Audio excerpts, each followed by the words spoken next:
talking about, the Prime Minister was there in Tamil Nadu. Suddenly they've discovered, before every election they discover great love and pride in Tamil culture.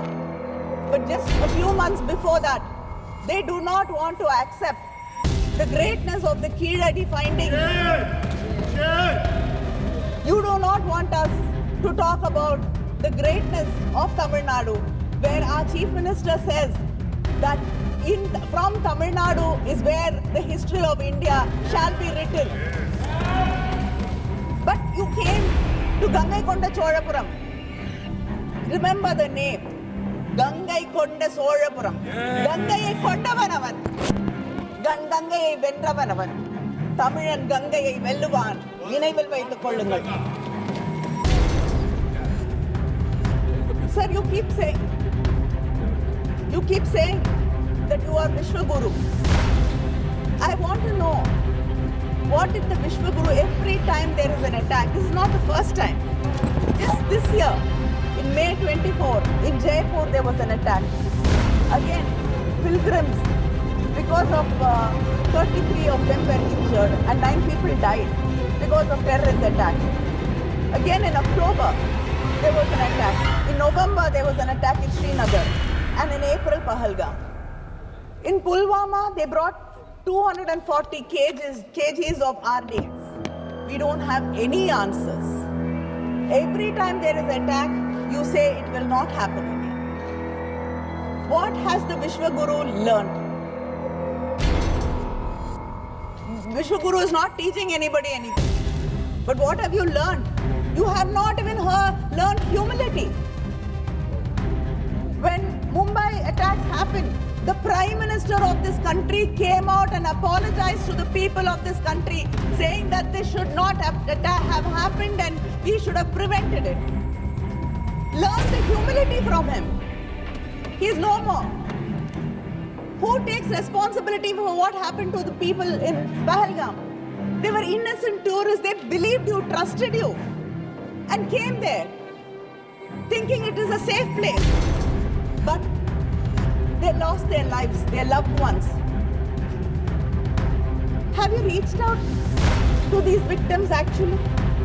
What compensation has the union government given them? Everything, responsibility is shifted to the state governments. It's the state governments who have to take care of them.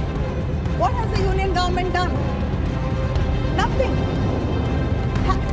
When we went to Spain, it was so heartening to see that the government was supporting NGOs, organizations, which were taking care of more than 4,000 terror victims.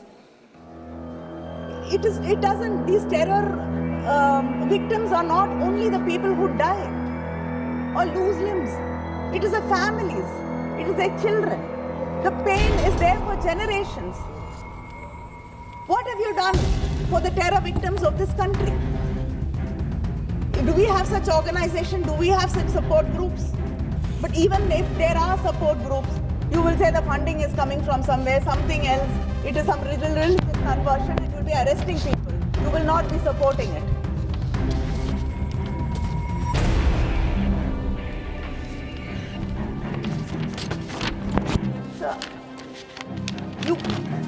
The Home Minister, when he spoke about what great achievements they've made in Jammu and Kashmir.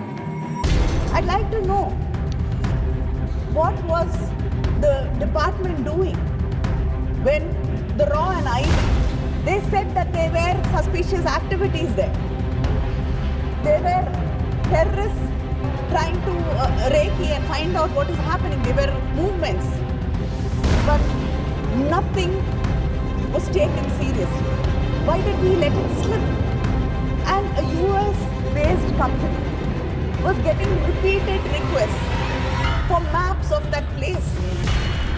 And one of the companies which were making the request was from Pakistan. That should have raised a red flag. How did you miss that? You can't keep talking about Operation Sindoor and make us forget all these questions. This is a failure on your government to protect the people. Don't go back and keep blaming something which happened 100 years ago, 50 years ago, 25 years ago. Talk about today. The government is in your hands. You are responsible for the people of this country. Why did you not protect them? Why did you fail? You made Kashmir into a union territory. But you've cut the budget for the policing there by 464 crores. It is a territory which has to be protected. And over 8 years, there's a delay in posting 4,000 constables. What kind of protection are we talking about? What kind of security are we talking about?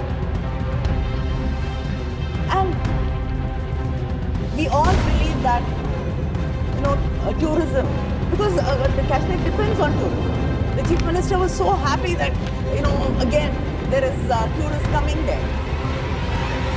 But people invested in hotels, in restaurants, in homestays, so that tourists will come and they will have a better life. But today, 13 lakh bookings have been cancelled. What happens to the life of these people who've taken bank loans, who borrowed and invested? How are you compensating them? Do you even care about them? So I'd like to remind you that India stood together. I give you credit for sending us.